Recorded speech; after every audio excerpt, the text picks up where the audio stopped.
Sobre todo en el caso de Monchi, porque el club insiste en que si quiere seguir trabajando debe ponerse a hacerlo ya a partir de mañana. Y mañana hay un consejo de administración, por cierto, Juanma, que ya estaba fechado porque se iban a tratar algunas cuestiones de abonos, de próxima temporada, de planificación, pero seguro que el tema estrella va a ser este que ha estallado. Y nada, en 30 segundos, Juanma, mira, esta noche ha estado Pepe Castro con los compañeros de Canal Sur Televisión y le han preguntado por el asunto y si es reconducible o no el asunto de Monchi. Esperamos y deseamos que Monchi recapacite y continúe con nosotros, que es lo que queremos. En el fútbol no hay heridas que no puedan cicatrizarse, más como Monchi, que es un tipo de los nuestros y que ocurre que, bueno, es normal. Pero yo espero y deseo que continúe con nosotros, que es lo que queremos, porque además hay mucho trabajo por hacer, ¿no? ¿Y se le han quitado competencias a Monchi? No. Y sobre todo dudo que Monchi tenga más competencia, suponiendo que fuera algún club que tuviera más competencia que en el Sevilla. Seguro que no va a tener ni la mitad de la mitad. Joder, qué razón tiene. Pues Sí. mañana puede haber fumata con este asunto. Mañana hablamos en el programa. Oliva, gracias. Seguiremos informando. Por cierto, que cada vez que conecto con Sevilla, Oliva, me acuerdo que hay un hombre que está debatiéndose entre la vida y la muerte, que es Sergio Rico. Sí, Hoy he leído una carta de su mujer en Instagram que se me han caído las lágrimas leyéndola. Hay que seguir rezando. Cumpliendo un año de aniversario, la mujer lo está cumpliendo de esa forma y rogándole a Dios y al cielo que no se vaya y que ojalá que está siendo durísimo, sí. Durísimo. Sí. Entre eso y la noticia hoy de las 4 chicas de Moralzarzar que han perdido la vida en un accidente de coche en Madrid, en la Sierra. De verdad que horrible. Un abrazo, Oliva. Abrazo, hasta mañana, Juanma. Gracias, hasta luego. Venga, preguntas para el tertulión. Rápidas, que vamos tarde. Lama, ¿se justifica pagar 103 millones de euros por un jugador lesionado de la rodilla? Supongo que es Bellingham el que dice. No, hombre, pero joder, es que es una lesión puntual. Claro que se justifica, a mí me parece mucha pasta, pero que el Madrid ficha a un futbolista con 19 años que ha hecho una temporada excepcional, que ha sido MVP de la Bundesliga y que puntualmente se ha lesionado en la rodilla cuando lo ha firmado, pero que no es que esté lesionado. Tomás Guas, ¿firmas una temporada con Vinicius, Rodrigo, Ibrahim en ataque y esperar a Mbappé para la próxima? Sí. Vale. Rico, ¿qué duele más en el barcelonismo? ¿Que Messi no haya vuelto o que Mbappé pueda llegar al Madrid? Yo creo que Messi no haya vuelto. Palomar, ¿es un fracaso para el fútbol italiano no haber ganado ninguna de las 3 finales europeas? No, para mí llegar a una final ya es un éxito. Es verdad. Albelda, al irse Messi a la MLS, ¿deja de ser candidato para el Balón de Oro de este año? Yo creo que sí. No, ¿qué va? Yo creo que sí, yo creo que no valoran igual la No, MLS. pero da igual, le va a contar el Mundial. O sea, seguro. Pero esto como es que cada vez me... Ahora ya es año a año, ¿no? Es para volverse loco. Ahora es año a año, ¿no? No, ¿cómo año? Sí. Antes se daba temporada a temporada. O al revés, era año a año. Es de noviembre a noviembre. Me parece que es de noviembre. El Mundial no entró en el Balón de Oro. En el otro. En el último Balón de Oro no entró el Mundial. Claro, pero eso digo, pero ahora que es de temporada futbolística. Pero temporada natural de fútbol. ¿A Messi le dan el Balón de Oro último sin contar el Mundial? Ah, no, es verdad, le dieron el último. Sí, pues ya está. Sí. Es verdad, sí, le dieron el Balón de Oro y efectivamente. Cañete, ¿cuál ha sido para ti el mejor equipo campeón de la Champions que recuerdas? Qué difícil es eso. El Milan de Arrigo Sacchi. Siro, si el Madrid no consigue delantero, ¿lo ves jugando con falso 9? No, yo creo que va a conseguir de delantero. Antoñito, ¿Morata, Griezmann y 9 más o puede llegar algún killer en este mercado? En principio, Morata, Griezmann y 9 más, pero no está descartado nada. Depende de qué pasa de aquí al final del mercado. Compañeros, os invito a que escuchéis mañana el partidazo, que va a estar bien el programa. Lo haremos. Muchas cosas. Un abrazo, gracias. Adiós. Señoras, señores, hasta aquí el tertulión. Mañana, 11:30, les esperamos en el partidazo. La radio sigue, continúa. Ahora llega Arjona. Adiós, buenas noches. Juanma Castaño. Tiempo de juego. COPE. Estar informado.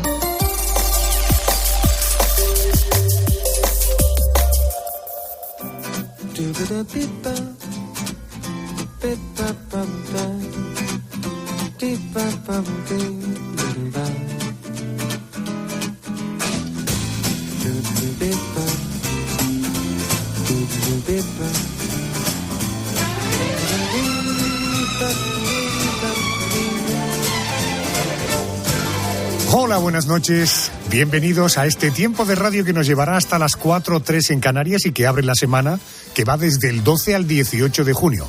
Un programa que confío te resulte entretenido, porque ese es el objetivo que tenemos aquí en este programa, con gente o gentuza, como el realizador Javier Campos.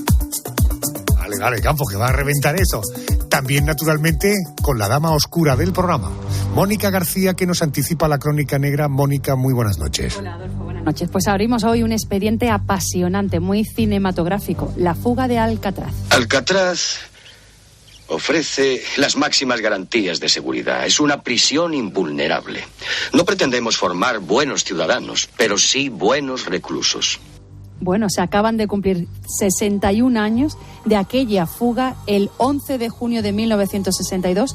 3 presos, Frank Lee Morris y los hermanos Anglin, huyeron de las celdas por el conducto de la ventilación, saltaron las enormes vallas de la prisión, se lanzaron al mar usando una balsa que ellos mismos habían fabricado. Si sobrevivieron o murieron en aquellas gélidas aguas ha sido y sigue siendo la gran pregunta. 1, 2, 3.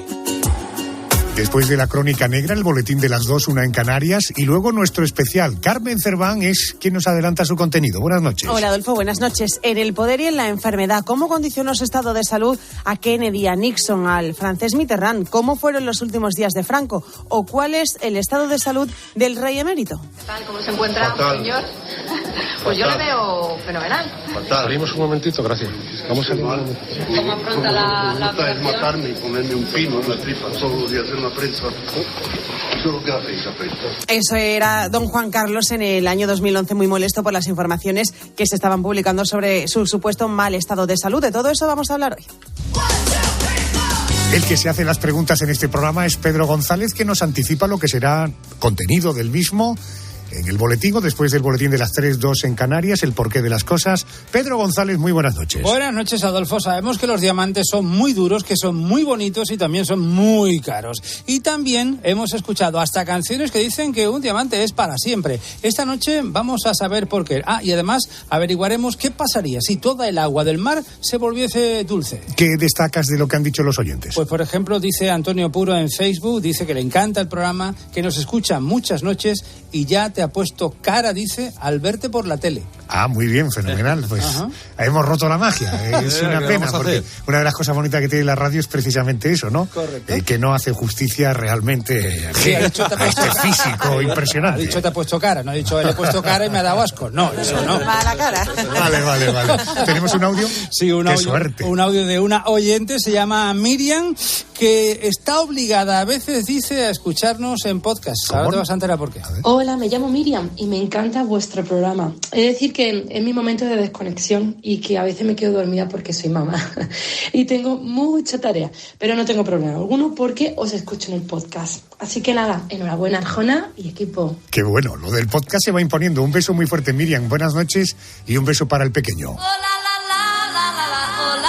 El Memorias del programa es mi querido Andrés García. Buenas noches. ¿Qué tal, Arjona? Muy buenas noches. ¿El último año ha pasado rápido o ha pasado lento?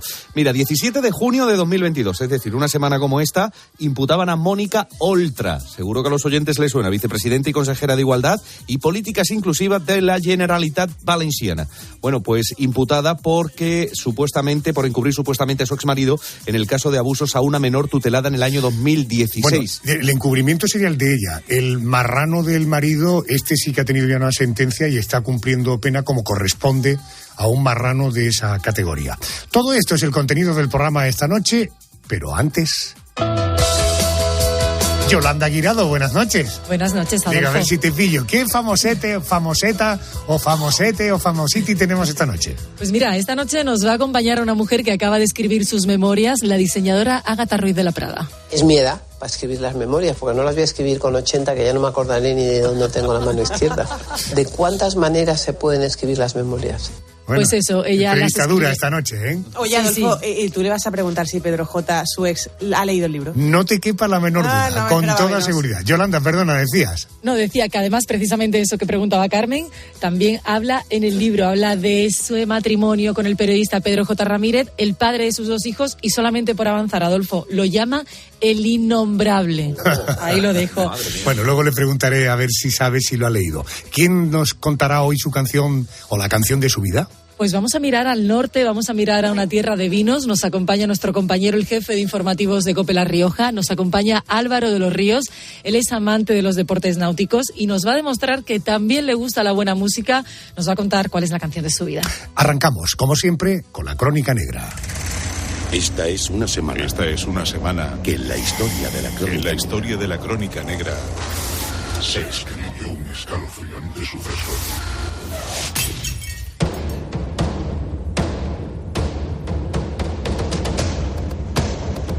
La fuga había sido planeada de manera minuciosa y con un gran derroche de ingenio. Aquellos hombres pretendían desafiar a la que hasta entonces había sido considerada la prisión más inexpugnable del planeta. Alcatraz ofrece las máximas garantías de seguridad. Es una prisión invulnerable. Alcatraz, en la bahía de San Francisco. Una cárcel rodeada de aguas heladas, agitadas por fuertes corrientes y plagada de tiburones hambrientos. El 11 de junio de 1962, Frank Lee Morris, John Anglin y su hermano Clarence huyeron de sus celdas por el conducto de ventilación. Bajaron del edificio agarrados a las tuberías, saltaron enormes vallas sin ser vistos y se lanzaron a la bahía usando una frágil balsa de fabricación casera. Nunca más se volvió a saber de ellos.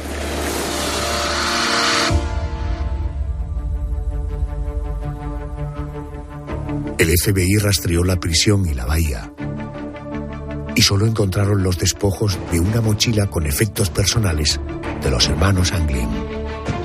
La conclusión oficial fue clara. Los 3 prófugos habían fallecido ahogados. En 2013, una carta manuscrita llegó a manos de la policía de San Francisco. El encabezamiento no podía ser más intrigante ni más revelador. Mi nombre es John Anglin. Escapé de Alcatraz en junio de 1962 con mi hermano Clarence y con Frank Morris. Tengo 83 años y estoy enfermo. Tengo cáncer, sí. Lo logramos todos, pero a duras penas. ¿Realmente lograron sobrevivir aquellos presos? Esta noche abrimos el expediente. La fuga de Alcatraz.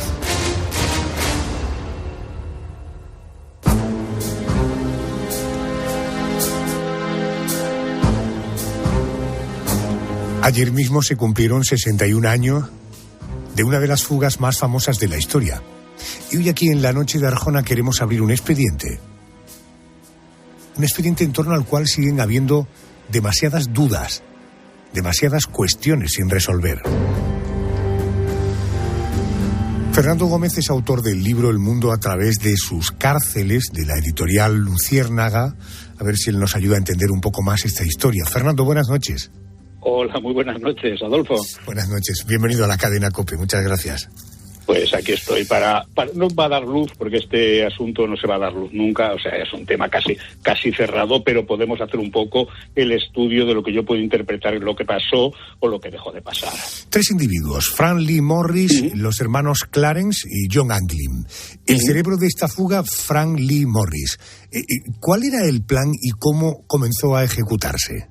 El plan empieza a ejecutarse mucho antes de que ellos estén en Alcatraz, porque ellos ya se conocen de cárceles anteriores, sobre todo por Liverpool.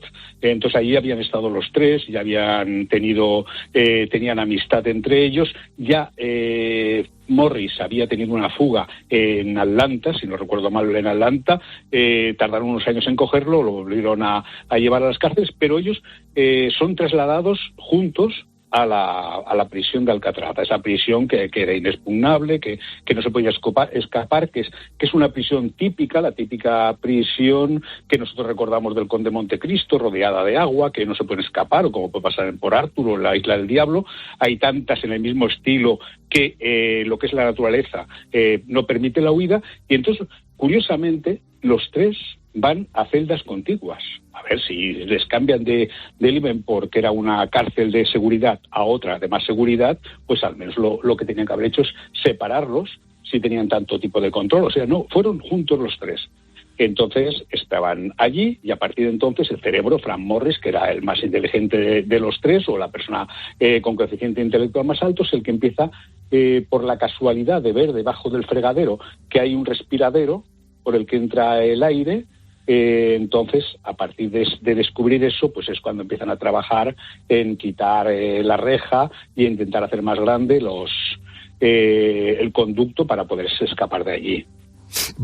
Esa fue la preparación a la huida. El día de la huida, ese día, ¿cómo transcurrieron los hechos?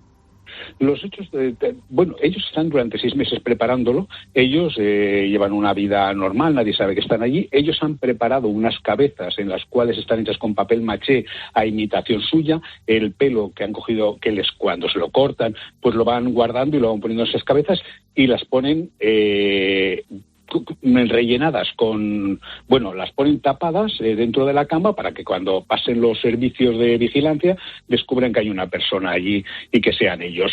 Entonces lo que hacen es quitar las rejillas que ya tenían ellos separadas, se meten en una especie en un espacio muerto que hay entre celdas. Y entonces a partir de ahí es cuando ellos suben, escalan por la refrigeración, por el conducto del aire, llegan hasta el tejado y de allí van en busca de un lugar, de una zona muerta, donde ni les puedan controlar con los reflectores, ni puedan ser alcanzados por los disparos. O sea, que nadie pueda verlos. Ese es el trayecto que ellos hacen, que tenían preparado durante tanto tiempo. Fernando, las autoridades, los guardias de la prisión, ¿cuándo se dieron cuenta de que estos tipos no eran los, digamos, muñecos que habían alojado allí? Pues por la mañana.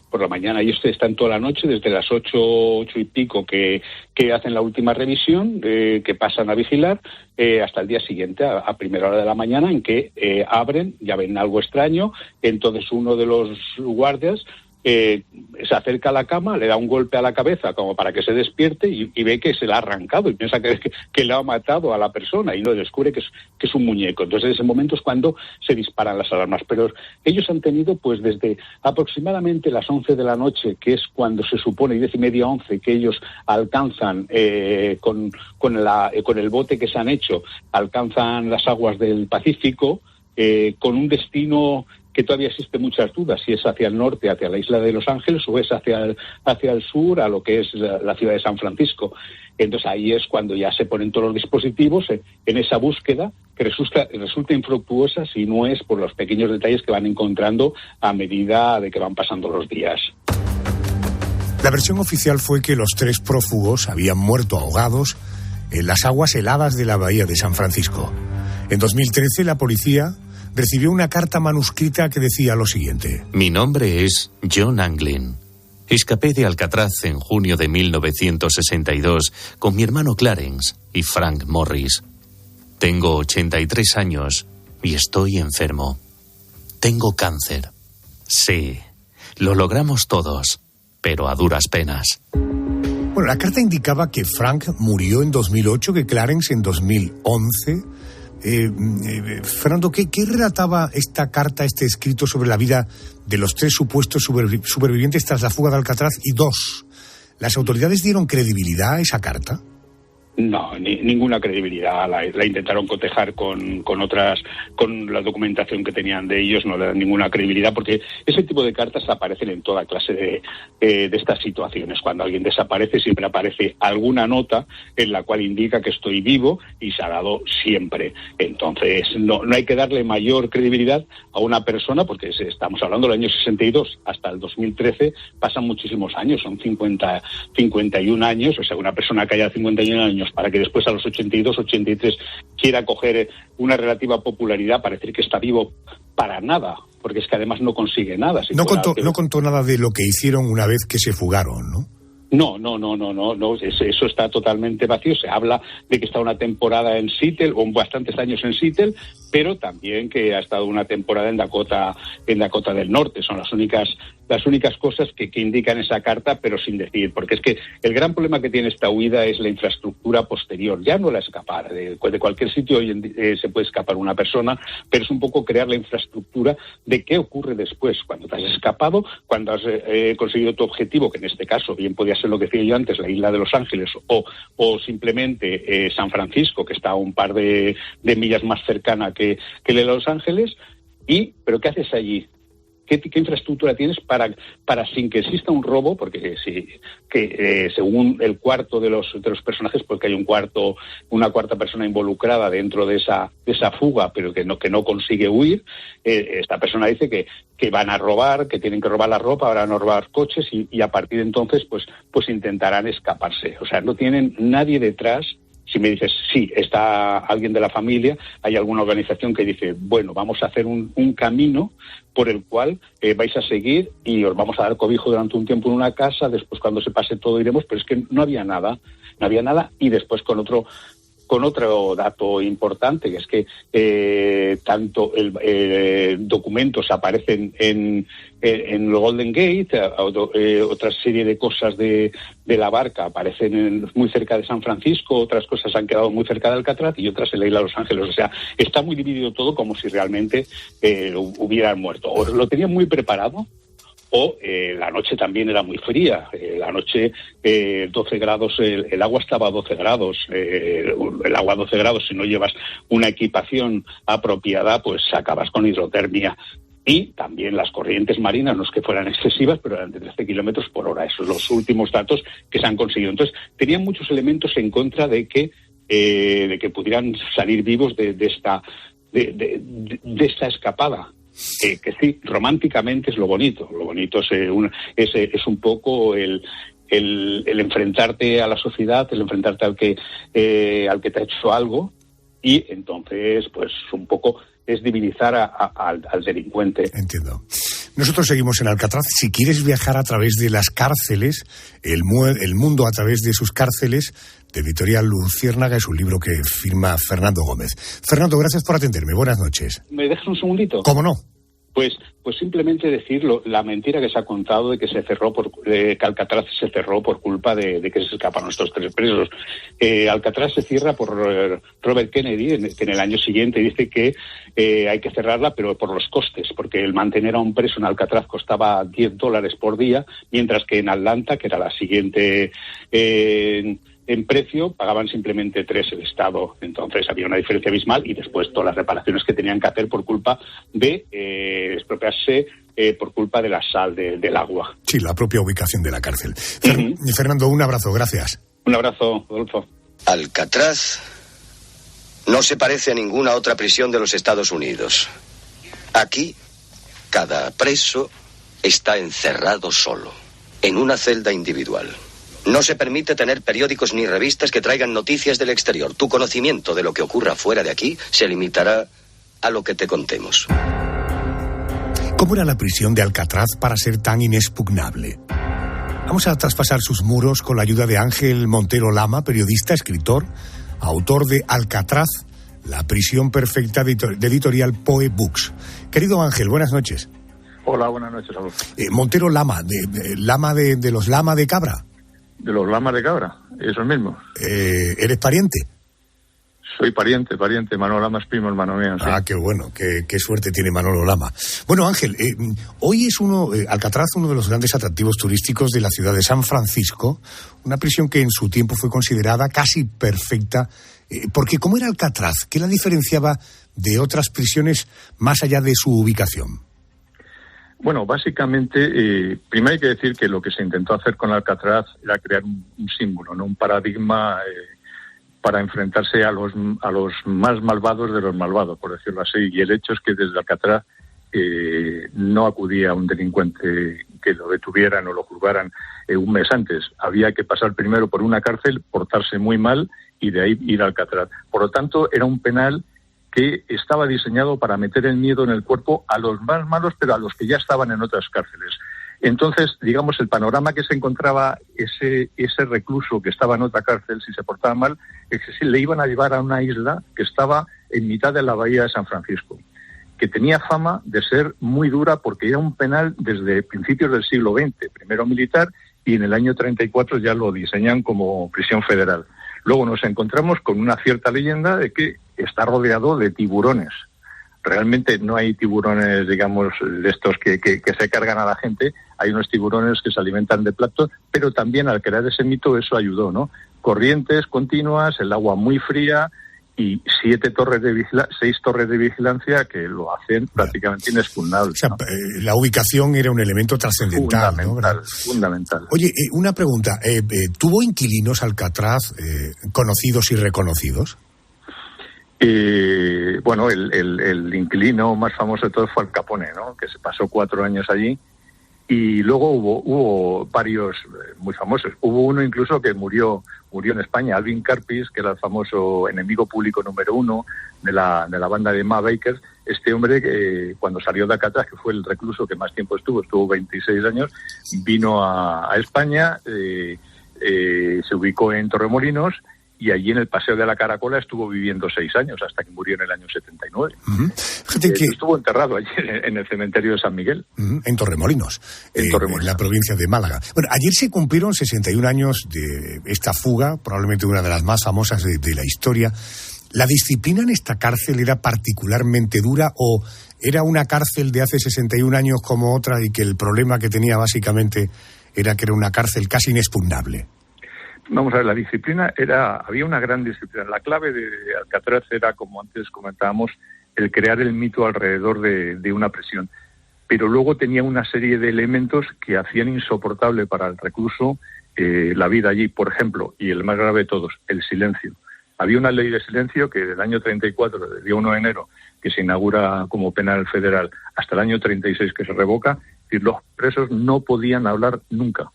Entonces, eso volvió loco a la gente. Era lo peor de todo. Llegó a haber, con la dureza que tenía ese penal, llegó a haber 3 huelgas, porque no lo soportaba la gente, ¿no? Luego había 13 recuentos, ellos por otra parte estaban bien alimentados, bien vestidos, la mitad trabajaba, pero el silencio era brutal. Entonces, ellos sí oían de las fiestas de San Francisco, el movimiento, el rugir de la ciudad, pero estaban totalmente aislados, ¿no? Y acabó. De hecho, el año 36 tuvieron que quitarlo porque la gente se estaba volviendo loca. Esto de Alcatraz, la prisión perfecta, que es el título de tu libro, sí. ¿Es una exageración o todavía hoy eres capaz de mantener esta afirmación de Alcatraz, la prisión perfecta? Bueno, de hecho, digamos, esto es como todo, eres hasta que dejas de serlo, ¿no? Estaba diseñada para ser la prisión perfecta y lo fue hasta el momento en que perdió todo su sentido. Cuando estás vendiendo durante 30 años que es inexpugnable, que nadie puede escapar de esa cárcel, hay un buen día en que alguien se escapa. Y no estoy hablando de La penúltima fuga, que es la famosa película, digamos, de Clint Eastwood de la fuga de Alcatraz, sino precisamente la última, ¿no? La última donde por primera vez en los 29 años de la prisión un recluso logra llegar a nado a San Francisco. Lo que pasa es que llega tan extenuado que pierde el conocimiento y lo encuentran unos paisanos de allí. No, lo encontraron unos paisanos que le pudo encontrar cualquier alma cándida y llevarle a su casa, pero lo encontraron unos, llamaron a un cuartel que hay cerca y luego esa noche durmió ya en Alcatraz. Ahí, digamos, para hablar del fin de Alcatraz hay que hablar desde el punto de vista, por decirlo así, romántico, que puede ser este caso que te digo, y luego hay otro material, que desde se cierra en el año 63, desde el año 58 hay informes negativos de que no se sostiene la cárcel. Están corroídas las cañerías, el hormigón se está ablandando, de hecho el mortero parece ser que lo hicieron con cascotes de ladrillo, lo cual absorbía agua y provocaba grietas, es decir, estaba aumentando los costes a unos niveles que ya no estaban dispuestos a soportarlos, ¿no? Es decir, que una cosa era el romanticismo de tener allí apartados a los más temerarios de los reclusos y otra cosa es mantener unos costes muy por encima del nivel de costes de las restantes prisiones militares, ¿no? Entonces era imposible. Hablábamos con Fernando hace un momento. Bueno, pues Ángel, el que ve antes a Manolo Lama, que le salude de parte del otro. Muy bien. Ángel Montero Lama firma el libro Alcatraz, La prisión perfecta, de editorial Poe Books. Un abrazo, Ángel, gracias. Un abrazo, buenas noches.